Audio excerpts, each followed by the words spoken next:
2024 में देश की तीसरी बड़ी पार्टी बनने के बाद समाजवादी पार्टी अब राष्ट्रीय पार्टी बनने की तरफ धीरे धीरे अपना कदम बढ़ा रही है। आप हमारे पीछे ये तस्वीर देख सकते हो। ये तस्वीर है समाजवादी पार्टी के आजमगढ़ सांसद धर्मेंद्र यादव की। और धर्मेंद्र यादव बगल के राज्य मध्य प्रदेश पहुंचे। क्यों पहुंचे? क्योंकि उत्तर प्रदेश के 2027 के विधानसभा चुनाव के बाद मध्य प्रदेश में भी विधानसभा चुनाव होने हैं और समाजवादी पार्टी मध्य प्रदेश में बड़ी मजबूती के साथ चुनाव लड़ने की तैयारियां आज से 3 साल पहले शुरू कर चुकी है। साथियों, यहां पर आप पढ़ सकते हो, मध्य प्रदेश में धर्मेंद्र यादव का जबरदस्त स्वागत, एमपी में पूरी ताकत से चुनाव लड़ेगी सपा, राष्ट्रीय पार्टी बनेगी समाजवादी पार्टी। अब साथियों, जैसा कि आपको पता है, समाजवादी पार्टी कई राज्यों में उनके विधायक हैं। उत्तर प्रदेश में समाजवादी पार्टी बहुत मजबूत है, महाराष्ट्र में समाजवादी पार्टी मजबूती के साथ धीरे धीरे उभर रही है, मध्य प्रदेश में भी यही हाल है और कश्मीर से कन्याकुमारी तक समाजवादी पार्टी के कार्यकर्ता लगातार जी जान लगाकर मेहनत कर रहे हैं।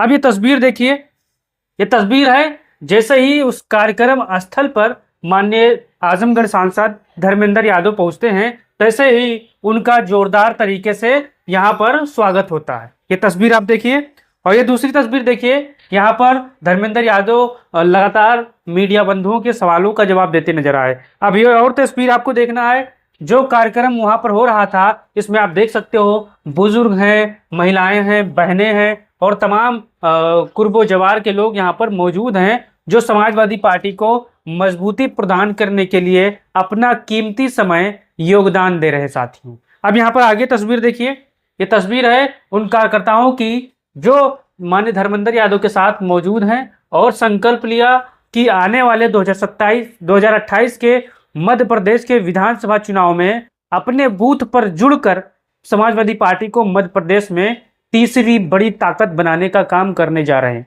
अब यहाँ पर देखिए, जब धर्मेंद्र यादव जी वहां पर पहुंचते हैं, तब वहां पर समाजवादी पार्टी के कार्यकर्ता खड़े होकर जोरदार तरीके से उनका स्वागत करते हैं। अब यहाँ पर देखिए, तमाम कार्यकर्ता बैठे हुए हैं और समाजवादी पार्टी के जो मध्य प्रदेश के प्रदेश अध्यक्ष बैठे हैं, समाजवादी पार्टी के मोहनलालगंज सांसद हैं वो बैठे हुए हैं और तमाम बड़े बड़े नेता यहाँ पर अंक पहले कतार में। और ये जो कि जनता है लगातार धर्मेंद्र यादव की बातों को सुनकर लगातार हंसी खुशी और संकल्प ले रही है साथियों। अब यहाँ पर देखिए धर्मेंद्र यादव क्या कह रहे हैं, आप यहाँ पढ़ सकते हो। आज आदरणीय राष्ट्रीय अध्यक्ष के निर्देश पर खजुराहो मध्य प्रदेश में आयोजित समाजवादी कार्यकर्ता प्रशिक्षण कार्यक्रम में, अब ये जो प्रशिक्षण कार्यक्रम था ये 2028 के मध्य प्रदेश विधानसभा चुनाव को लेकर था।